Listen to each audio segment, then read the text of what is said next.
తెలియదు అంటున్నారు. జెలెన్స్కీ అయితే కదా, జెలెన్స్కీ ఆ సంతకం పెట్టకుండా వెళ్ళిపోతే, సంతకం పెడితే కూడా రేపు కొత్త వచ్చిన అంటాడు, నాకేం సంబంధం లేదు, నాకు తెలియదు అంటాడు. ఒక కాంట్రాక్ట్ ఎన్ఫోర్స్మెంట్ బైడెన్ తీసుకున్న నిర్ణయంతో నాకేం సంబంధం లేదని ట్రంప్ అంటున్నాడు, రేపు జెలెన్స్కీ ప్లేస్లో వచ్చేవాడు కూడా అంటాడు అదే అంటాడు. Second, Zelensky position itself is week. ఎందుకంటే అక్కడున్న ఆపోజిషన్ లీడర్స్ని అందరిని జైలు వేసి బయటకు పంపించేశారు దీనికన్నా ముందు. ఎలక్షన్ నడవట్లేదు, ఎందుకంటే వాళ్ళ కాన్స్టిట్యూషన్లో ఒక రూల్ ఉంది, యుద్ధం నడుస్తున్నప్పుడు ఎలక్షన్ ఉండదని. న్యాచురల్ అది. దానికోసం ఈయన ఎంత పొడిగించుకుని తీసుకెళ్తున్నాడు, ఎలక్షన్ ట్రై చేస్తున్నాడు అనమాట ఈ యుద్ధాన్ని. అప్పుడు ఎలక్షన్ ఉండదు కదా, ఇంకో 5 సంవత్సరాలు నడిస్తే నేనే ప్రెసిడెంట్ ఉంటానని చెప్తున్నారు. అది కాదు, ప్రెసిడెంట్ ట్రంప్ అంటున్నారు అన్ఎలెక్టెడ్ డిక్టేటర్ అని చెప్పారు ఆ రోజు. Okay, so you are not a leader, మీరు అఫీషియల్ ప్రెసిడెంట్ కాదు, మీ టర్మ్ అయిపోయింది, కొత్తది ఏం చేస్తారు మీరు. సో యుక్రెయిన్ ప్రాబ్లం ఏంటంటే, టుడే యుక్రెయిన్ ఒక జియోపొలిటికల్ సిచ్యువేషన్ చూస్తే వాసుదేవన్ గారు, రష్యా ఈ వార్ అయిపోయిన తర్వాత కూడా రష్యాలో చూడండి, president Putin and president Trump ఇద్దరు చేయగలుగుతుంటారు. దే ఆర్ వెరీ ఫ్రెండ్లీ, వాళ్ళకి అసలు ప్రాబ్లం లేదు. దానికోసం చాలామంది యుఎస్ ఎక్స్పర్ట్స్ అదే అంటున్నారు, దే ఆర్ సర్ప్రైజ్డ్. వీళ్ళు రష్యా మొదలుపెట్టారు, రష్యా ధ్వంసం చేశారు, కానీ ప్రెసిడెంట్ ట్రంప్ ఇవాళ కూడా చెప్పట్లేదు రష్యా స్టార్టెడ్ ద వార్ అని, యుక్రెయిన్ చెప్తున్నాడు యూ స్టార్టెడ్ ద వార్ అని. కరెక్ట్ అది. మీరు ఆ నేటో మెంబర్షిప్ కోసం వెళ్ళకపోతే ఇదన్నీ జరగదు కాదు. కానీ వీళ్ళు పెద్ద చెట్టు మీద ఎక్కించి కూర్చోబెట్టారు ప్రెసిడెంట్ జెలెన్స్కీని. నువ్వే పెద్దోడు, వాడు రాగానే యూరోప్లో రిసీవ్ చేయడము, పోప్ దగ్గర వెళ్ళడము, బకింగ్హామ్ ప్యాలెస్కి వెళ్ళడం అని. ఇది ఎందుకండి ఈ డ్రామా అంతా?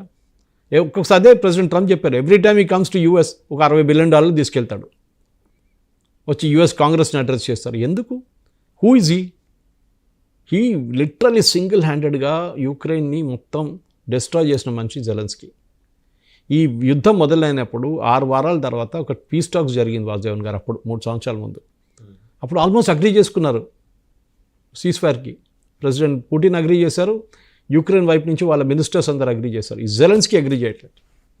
ఆయనకి ఇది ఎంతైనా పొడుగు, ఇంకా నడవాలి, ఇంకా ఇంకా డబ్బులు వస్తాయి, నాకు ఇంకా డబ్బులు వస్తాయి, ఇంకా డబ్బులు వస్తాయి. ఎనీ హిడెన్ ఎజెండా అండి జెలెన్స్కీ? డెఫినెట్గా ఆయన ఆల్రెడీ కొంతమంది రూమర్స్ ప్రకారం ఆయన స్విట్జర్లాండ్లో, ఫ్రాన్స్లో లక్షలు కూడా చెప్తున్నారు కదా. మొన్న నేను చెప్పలేదు, ఆయనే చెప్పారు. ఏం చెప్పారు? యుఎస్ గవర్నమెంట్ అడిగారు, ఆడిట్ కావాలి, $100 మిలియన్ కనిపించలేదు అంటున్నావు కదా, ఎక్కడ పోయిందని అడుగుతున్నా. $100 బిలియన్ అంటే ఏదో చిన్న పర్స్లో పెట్టుకొని నడవరు కదా, చిల్లర డబ్బులు కాదు అది. $100 బిలియన్ అకౌంట్ లేదంట. ఎక్కడ పోయిందండి డబ్బులు అంతా? మీరు మీ పర్సనల్ దానికి వాడుకున్నారు. మీరు ఎక్కడో ఫ్రాన్స్లో, స్విట్జర్లాండ్లో మంచి ప్రాపర్టీ కొనుక్కొని అక్కడ డబ్బులని అక్కడ ఉన్న సీక్రెట్ బ్యాంక్లో పెట్టేసి రేపు ఇక్కడ నుంచి మనం తరిమి కొడితే కూడా అక్కడికి వెళ్ళిపోతాం అని చెప్పేసి. సో పుటిన్ ఇంకా ఉంటారండి, చూడండి, that is the great thing. Putin will still be there. ఎప్పుడు మాట అండి, ప్రెసిడెంట్ ఫర్ లైఫ్ అన్న, నార్త్ కొరియా లాగా ఇప్పుడు. So Putin will become popular again. Russia infrastructure build up చేసుకుంటారు, కానీ రష్యా కొంచెం డబ్బులు ఇంగ్లాండ్లో ఉన్న బ్యాంక్స్లో పడున్నాయి, యూరోప్ బ్యాంక్స్లో $300 బిలియన్ రష్యన్ మనీ. అది వీళ్ళేమంటున్నారు, యూరోపియన్ యూనియన్ మేము ఆ డబ్బులు తీసుకొని యుక్రెయిన్కి ఇచ్చేస్తాను. అది చేయకూడదు. ఎప్పుడు చేస్తే ఏమవుతుంది, రేపు ఒక్క దేశం కూడా వాళ్ళు డబ్బులు బ్రిటిష్ బ్యాంకులో రష్యన్ మనీని తీసుకెళ్ళి యూరోపియన్ యూనియన్ ఎలా స్పెండ్ చేస్తారు? అదే అంటున్నా. So that is international, it is wrong. రేపు ఎవరు యూరోప్లో డబ్బులు పెట్టారు, ఏ బ్యాంక్ పాక్ చేయరు. మేము భారతదేశం కూడా బంగారం తెచ్చుకున్నాం కదా, మనం ఇమీడియట్గా తెచ్చుకున్నాం.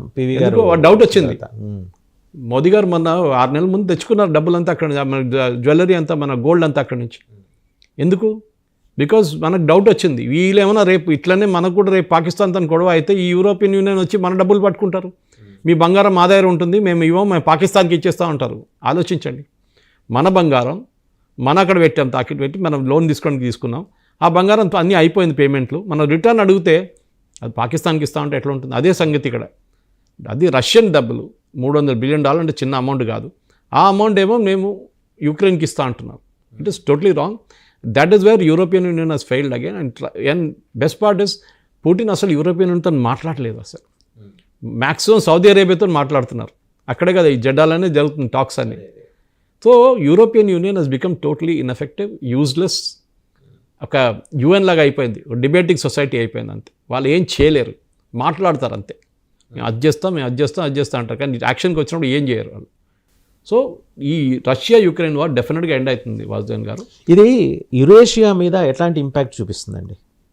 చాలా మటుకు భయపడతాయి. ఇప్పుడు కూడా భయం ఏంటంటే, ఏమంటున్నారు జెలెన్స్కీ కానివ్వండి, యూరోపియన్ యూనియన్, ట్రంప్ ఉన్నారు, ఓకే రేపు ట్రంప్ పోతారు, ట్రంప్ నెక్స్ట్ ప్రెసిడెంట్ వస్తే మళ్ళీ పుటిన్ ఏం చెప్తారు, ట్రంప్తో నాకు అయిపోయిందే, ఇప్పుడు నేను నెక్స్ట్ ఎక్కడ కాన్కర్ చేయాలి నేను చూసుకుంటాను, నెక్స్ట్ ఎక్కడికి వెళ్ళాలని చూసుకుంటాను, నెక్స్ట్ ఎవరిని కొట్టాలి, పోలాండ్ని కొట్టాలన్నా హంగరీని కొట్టాలి నేను చూసుకుంటాను. సో వీళ్ళకి భయం ఉంది యూరోపియన్ యూనియన్కి. So the entire Asian zone, అది మన యూరోప్ ఉండొచ్చు, మన రష్యా వైపు నుంచి ఉండొచ్చు, వీళ్ళు మర్చిపోతున్న ఏంటంటే ద న్యూ వరల్డ్ ఆర్డర్లో రష్యాకి ఇంకా పవర్ రిటర్న్ వస్తుంది. ముందు యూనిపోలార్ అయిపోయాం, యుఎస్ఎస్ఆర్ పోయిన తర్వాత సింగిల్ పవర్ యూఎస్ ఉండే, but Russia is now dictating again ఒక ఎండ్ నుంచి. దానికోసం ప్రెసిడెంట్ ట్రంప్ కూడా తెలిసిపోయింది, ఎక్కువ రష్యాని బయట పెడితే వాళ్ళు సపరేట్గా ఇంకో బ్లాక్గా తయారైపోతారు వాళ్ళు. ముందు కమ్యూనిస్ట్ బ్లాక్ అని చెప్తుండే మనం, పోలాండ్ కానివ్వండి, హంగరీ కానివ్వండి, వీళ్ళందరూ అక్కడ రొమానియా కానివ్వండి అందరూ part of Soviet black.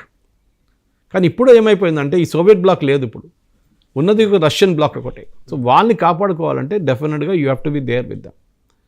Even Russian cosmonaut మనం తిరిగి వచ్చిన దాంట్లో స్పేస్ ఎక్స్లో ఒక రష్యన్ కాస్మోనాట్ ఉన్నారు.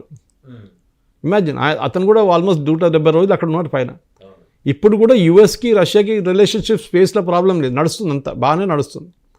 కానీ ఈ పొలిటికల్ ప్రాబ్లమే వచ్చిందన్నమాట. అది బైడెన్ చేసిన అన్నిటికంటే తప్పు. ఈ war should not have been agreed on. దీన్ని ముందే ఆపేసేయాలంటే చేయలేదు. అది ఇప్పుడు దాని డిసడ్వాంటేజ్ ఇప్పుడు తెలిసిపోతుంది. ఇప్పుడు యురేషియా మీద ఇంపాక్ట్ చూపిస్తుంది. రెండోది ఈ మొత్తం ఒకసారి 360 డిగ్రీస్లో చూస్తే చైనా రోల్ ఏంటి ఇందులో? చైనాకి ఇనీషియల్ స్టేజ్లో చైనా ఆయుధాలు ఇచ్చారు రష్యాకి ఆయుధాలు, ఎస్పెషల్లీ మిసైల్స్ చాలా తక్కువ పడ్డారు వాళ్ళు. ఎందుకంటే అటువైపు నుంచి యూరోప్ మొత్తం వాళ్ళ మిసైల్స్ ఇచ్చారు, ఇటువైపు నుంచి యూఎస్ వాళ్ళు మిసైల్స్ ఇచ్చారు, ఎయిర్క్రాఫ్ట్ డిఫెన్స్ సిస్టమ్ ఇచ్చారు, అన్నీ ఇచ్చారు, ఈవెన్ ఎయిర్క్రాఫ్ట్ ఇచ్చారు, ఫైటర్ ఎయిర్క్రాఫ్ట్. కానీ ఆ టైంలో రష్యా దగ్గర మొత్తం వాళ్ళ ఫ్యాక్టరీస్ మొత్తం స్ట్రెచ్ అయిపోయింది. ఎందుకంటే ఒకటి దగ్గర డబ్బులు లేవు వాళ్ళ దగ్గర, డబ్బులన్నీ ఇంటర్నేషనల్ లెవెల్లో ఆపేశారు, స్విఫ్ట్ బ్యాంకింగ్ సిస్టమ్ నుంచి బయట చేస్తారు వాళ్ళని. సో వాళ్ళ దగ్గర ఫారిన్ ఎక్స్చేంజ్ లేదు, ఏమైనా కొనాలంటే వాడు అమ్మడు. సో వాళ్ళు డొమెస్టిక్లీ వాళ్ళు ప్రొడ్యూస్ చేసుకోవాలి, వాళ్ళ అంత కెపాసిటీ లేదు. కెపాసిటీ ఉంది కానీ రా మెటీరియల్ లేదు. సో చైనా ఏమన్నారంటే fine, we will give you all the weapons, మీకు మిసైల్స్ మేము ఇస్తాం. నార్త్ కొరియా వాళ్ళు ఇచ్చారంటున్నారు, అది వాళ్ళు కూడా.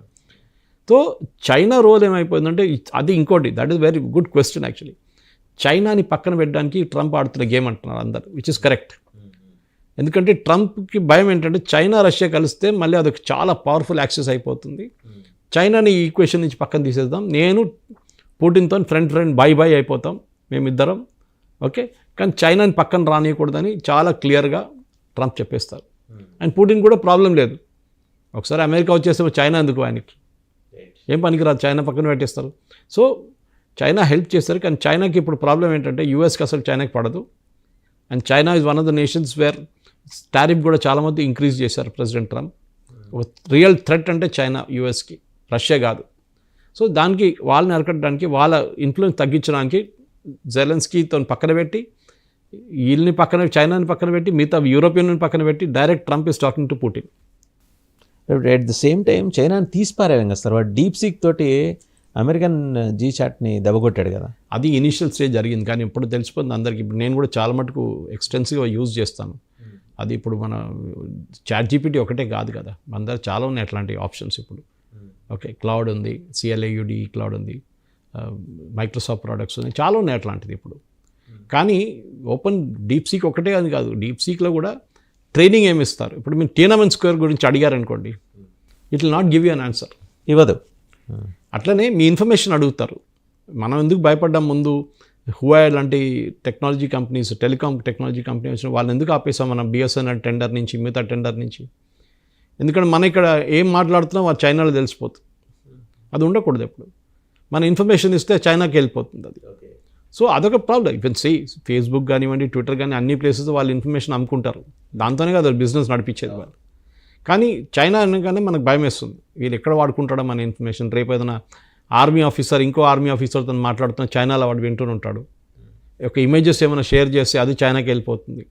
డీప్ సీక్ దగ్గర అడిగినప్పుడు ఇన్ఫర్మేషన్ ఎవడు అడుగుతున్నాడు, ఎందుకు అడుగుతున్నాడు, అంత మొత్తం వాళ్ళకి వచ్చేస్తుంది. So definitely China is making strides, doubt లేదు దాంట్లో. కానీ అది పెద్ద సబ్జెక్ట్. అది ఆర్టిఫిషియల్ ఇంటెలిజెన్స్ గురించి మాట్లాడితే మనం వాళ్ళని ప్రాంప్ట్ చేసేటప్పుడు, ప్రాంప్ట్ అంటే మన క్వశ్చన్ అడిగేటప్పుడు దాని ట్రైనింగ్ ఉంటుంది బ్యాక్గ్రౌండ్లో. ఏం ట్రైనింగ్ ఇచ్చారు ఆ మెషిన్కి, ఆన్సర్ చేయడానికి ఏం ట్రైనింగ్ ఇచ్చారు, ఆ ప్రోడక్ట్కి మీరు ఆ ఎక్స్టెన్సివ్ ట్రైనింగ్ మీద ఉంటుంది ఆన్సర్స్ అన్ని. అంతే కదా, దానికి ఇచ్చే ఇన్పుట్స్ మీద అది ఆన్సర్ చేస్తారు. భారత్లో ఎన్ని వందే భారత్ ట్రైన్లు ఉన్నాయి అంటే ఎవరో చెప్పారు వాళ్ళకి, ఫస్ట్ క్వశ్చన్ ఆన్సర్ చేసి రెడీగా పెట్టుకున్నారు వాళ్ళు. అది డ్రా చేసుకొని మైక్రో సెకండ్స్లో డ్రా చేసుకుంటారు క్వశ్చన్ ఆన్సర్.